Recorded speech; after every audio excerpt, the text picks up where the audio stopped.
Howdy, it's Cloudy. Go back to the channel. You check out my past videos. Man. Hit the noti bell. Boys coming through.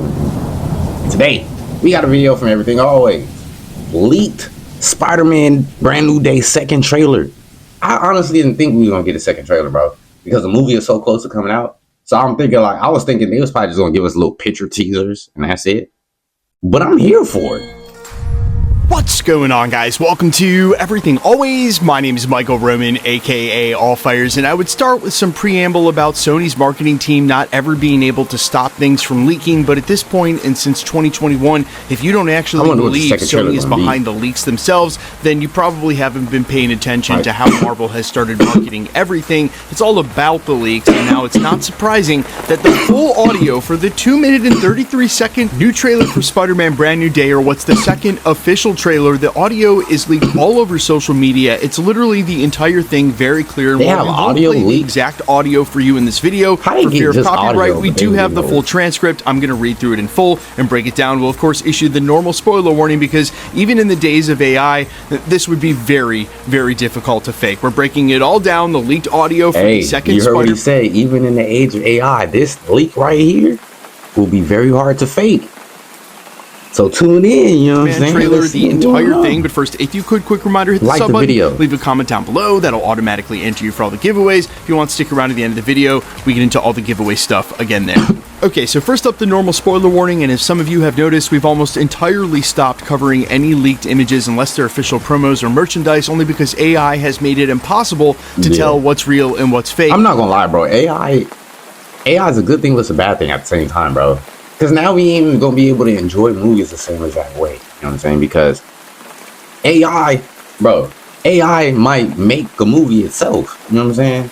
I'm just being real, bro. AI is getting strong pretty fast, bro. Sooner or later, AI is gonna make a whole Avengers movie themselves, bro.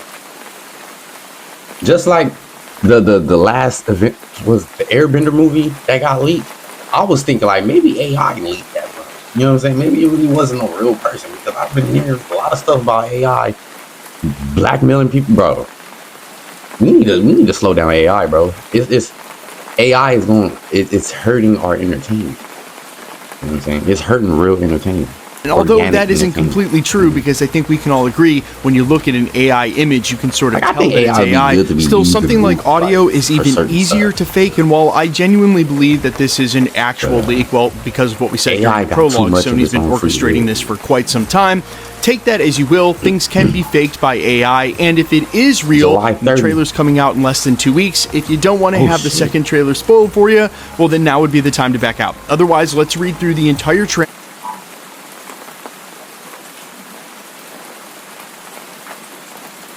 Transcript of the audio and break down what we can. It starts by hearing Peter Parker say, "My name is Peter Parker." Then you hear an enormous fight sound, or at least part of a montage with huge swipes and some music, and then it continues, "But I'm also Spider-Man." And then you hear someone in the background, who I think might be Ned, say, "God, that's so cool." Then you hear more of the Instagram reels posted by Ned and MJ, where you hear Ned say, "Final semester at MIT. Ned, who do you think is actually watching these?" says MJ. And then Ned replies, "Maybe someone." And MJ says, "By someone." It's almost as if they're talking directly to Peter Parker. And of course, that dialogue is meant to replicate that. Yeah, a lot of... What I really want to know, bro, I know that Doctor Strange made everybody's memories kind of disappear, but I wonder if Ned and... I was going to call this in there, bro. I mean, that is a name, you know what I'm saying? But I wonder if Ned and MJ still have some lingering memories. Like, there's some things, like, they have questions about, like, bro, what happened around this time? Like, and they have a feeling like, you know, like, I don't know, bro. I just feel like their memories ain't fully gone. You know what I mean? I feel like they just have some missing parts. And it's going to be real easy for them to get those memories back if Peter is around them, because he is the missing part of their memories. You know what I'm saying?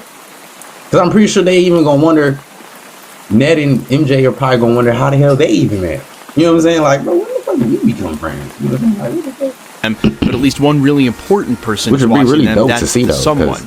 You then hear the phrase, "What the?" And then you hear Spider-Man asking Dr. Banner, quote, "Dr. Banner, you found a way to suppress mutating DNA, right?" Then you hear Dr. Banner say, "If you see me with this off, run, and then he yells as if he's hurt, and Spider-Man laughs because obviously that's going to be some sort of false alarm, foreshadowing that he is going to change. And then it says, theoretically, could you get rid of the bad aspects but keep the good? This is Peter Parker asking Dr. Banner if not only can they suppress the mutating DNA, but really only to inhibit the things. So Dr. Banner might be like the lizard dude from the Spider-Man game. I'm gonna put the picture up, but he's gonna be like that to Peter Parker in this movie. You know what I'm saying? And then, you know, just like in the video game, he was dealing with his own little, I mean, technically he lost his arm, so he was trying to find a way to get it back. So that's the reason why, you know. But in this case, Banner is going, I'm thinking he going to be messing with his little thing, trying to figure out how to help Peter. And it might end up causing him to lose control because he's trying to help somebody gain control. You know what I'm saying? I can see that happening, bro.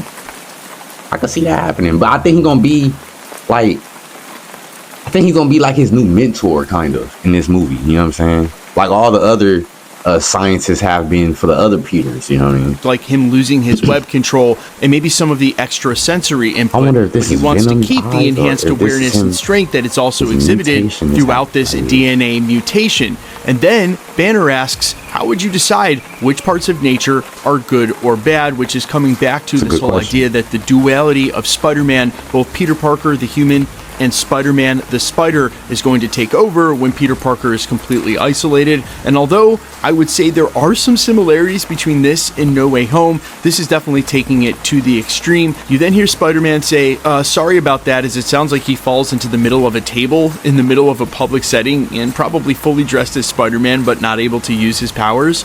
And then you hear someone say, you're not one of us. And I can't tell. So he gonna have a moment in time where he was just like Tobey Maguire, where he couldn't use his webs or nothing like that. We gonna get that in this movie too, bro. This movie gonna be fire. This movie gonna be fire, bro.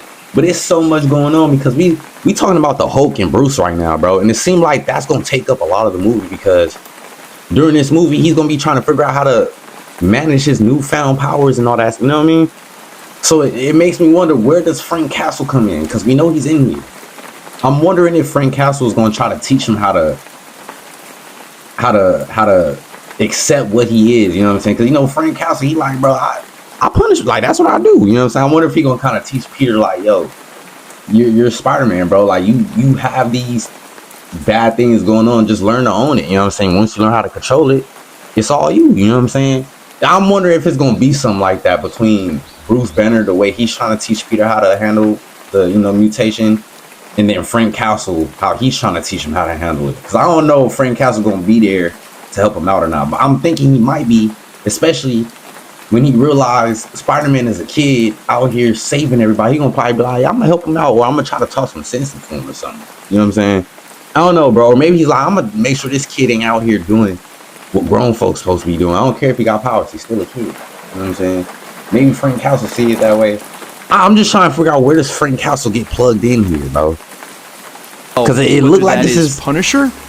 Sounds like Bruce Banner actually more than any. Then there's some new voices that are heard, and I believe this is William Metzger from the scene where he's talking to Spider-Man, and you hear him say, faced with a threat that you can't control, one weekend you see it, and I do believe in this moment he's actually talking about Jean Grey. And then there's some mixed dialogue where you hear, you are the only one who's immune to it, the only one who can sense it. I do believe that this is Sadie Sink talking to Spider-Man about not being able to infiltrate his mind and take him over. Because as we said in yesterday's part of the trailer, where Dr. Banner here in a minute will start talking about, this looks real, bro. I know this could be AI, but this looks real, bro. A little too, this is what I'm saying, bro. AI is dangerous as hell. This looks real, bro. It do. He may be able to. There's so much about Bruce to be Banner happening referring to the Hulk. This is Sadie Sink's Jean Grey jumping consciousness to consciousness, having a conversation with Spider-Man while she's attempting to break herself out of the DODC facility, and she can't take over Spider-Man's mind. And I think that this dialogue right here is saying, hey, you're the only one with Spidey sense who can act. I was just about to say, bro, I remember in the trailer where it was like, I think it was an old lady, she did something, and then the soldiers, they were acting weird. Maybe that's Sadie Sink's character, you know, infiltrating their minds, trying to talk to Peter. And maybe he's here at the DOD trying to break her out. Maybe, I don't know. Or maybe he's not trying to break her out. Maybe he's trying to see what the hell it's talking to him. You know what I'm saying? And it's drawing him to her type shit. Bro, this movie got a lot of. I feel like this movie's gonna have a lot of different plot lines that can lead into other movies, bro. But I'm not gonna lie, bro. It seems like it's about to be a lot going on in this, and a lot of these storylines ain't gonna completely finish. Like some of them gonna have to get led into Doomsday or led into another movie or something. There's just a lot of characters, bro, and it seems like they all got an important part in this movie, bro. But with this movie, I'm hearing it's only like 2 hours and some, 2 hours and some change, bro. It need to be longer than that if we got all these characters and they all playing these important roles, bro. How they gonna put that in there, bro? They must have like one of the best writers on the planet or something, bro, to make this work. Actually, stop me. You're the only one I can't get into your brain, but for everyone else, I can completely this is so manipulate many them. different characters, like Hulk, like powers. Punisher, like the rest of the cops that we see, where she gives him a coy smile. You then hear Ned say, "I see you stumbled across my board. I'm not one of those weirdos. This is the board where they're tracking Spider-Man because they have memories of him but can't figure it out." See, and then MJ adds, "Well, yeah, he's a little weird. Hi, I'm MJ." And then Ned asks, oddly, "You two don't know each other?" As if he knows that they know each other somewhere deep down inside. What did I don't watch these videos, bro. I told you. From who I believe is Tarantula and MJ's boyfriend, as they've been rumored to be the same. "Yo, Spider-Man, you okay? You get rid of that monster inside of you? I might go see how MJ's doing." And apparently there's some sort of comedic play in the dialogue between the two. And I wonder if this won't spill out into some dialogue when they're not in costume, sort of like happened between Spider-Man and the Vulture, where no one in the room knows that each other know, but they know that they fought each other before, and that one's Spider-Man and the other's Tarantula. You then hear Spider-Man say, "You're not going to be able to get away with this." And then Banner says, "But he might," transforming into the Hulk. And again, this is under the mind control of Jean Grey. And then you hear Spider-Man say, "I didn't know you could get that big." Then there's a lot of music and some montage action sounds. And you hear Spider-Man say, "Y'all can't," he said, "I don't know you can get that big," meaning, because I'm pretty sure he's seen Bruce Banner become Hulk before, you know what I'm saying? Or he just seen the Hulk before. But maybe, because, I heard the Hulk can get bigger the more angrier he is, the angrier he is, the bigger he can get. You're in danger, you just have to trust me. Then we hear a scene between Punisher, Spider-Man, and Jean Grey. Who's that? Who are you? Frank, please, I don't have anywhere else to go. That's Spider-Man actually talking to Frank. This whole thing could get really scary. That's said by Sadie Sink's Jean Grey. Then you hear, "You're just going to let him go by himself." I believe that's Jean Grey talking to the Punisher. And then you hear the Punisher yell, "If you're going to do something, do it now." Then you hear Jean Grey speaking to Spider-Man. "I want you to remember your responsibility. Never forget that, no matter how powerful you become." And then you hear Spider-Man say, in a clean moment where all the sound stops, "I miss you, May." Then they bring all the music back in, and then you hear Spider-Man saying, "Okay, all right, just give me a sec. I'm not in high school anymore. You stretch? I'm a big stretcher," because he's just making jokes about the cycle he's going through and getting older when we know he's still, extremely. Bro, this movie is going to be a roller coaster of emotions, bro. This is like going to be some really funny moments, some really, really sad moments, like depressing. Some very good action scenes. A lot of drama. This might be the best Spider-Man movie yet, bro. Just the way it sounds, bro. We finna get a lot. And I'm out, man. I really wonder who. She gotta be Jean Grey. She gotta be. At this point, you know what I'm saying? Okay, real talk. I actually spent some time trying to figure out exactly who was saying what and the context of what they were saying. I think we did a pretty accurate job not being able to see any of the visual clues or confirming whose voice is what and what they're talking about. We, of course, will still do a full Easter egg breakdown when the trailer itself drops, because there'll be a lot of visual stuff in there we didn't get on this take around. But I think there are some really huge reveals. The first of which, that Spider-Sense may stop Jean Grey from being able to take over his mind and manipulate him in the same way she's doing with Hulk and Punisher. That actually is a key for the story, because that really it's going makes to force them Spider-Man, to interact in a way that, really strong, obviously Jean Grey is not giving that respect to anybody else. nothing. She's just trying to break herself out of the DODC, rightly so. I also like this sort of gritty and maybe a little bit more dirty origin story for Jean Grey and in real time, so that when we catch up with her during the X-Men, we'll know that she's definitely willing to do whatever it takes, and in moments where she needs to preserve herself and or the other X-Men. I think this adds a dimension to the character that's going to be so crucial for. That's why I think Sadie Sink is Jean Grey, bro, because we are getting the X-Men right after Secret Wars and stuff, and why not start debuting, some of the characters early. You feel me? But the way this second trailer sound, this might be the best Spider-Man movie ever, bro. Like, even better than Tobey Maguire Spider-Man movies, bro. I'm sorry to say,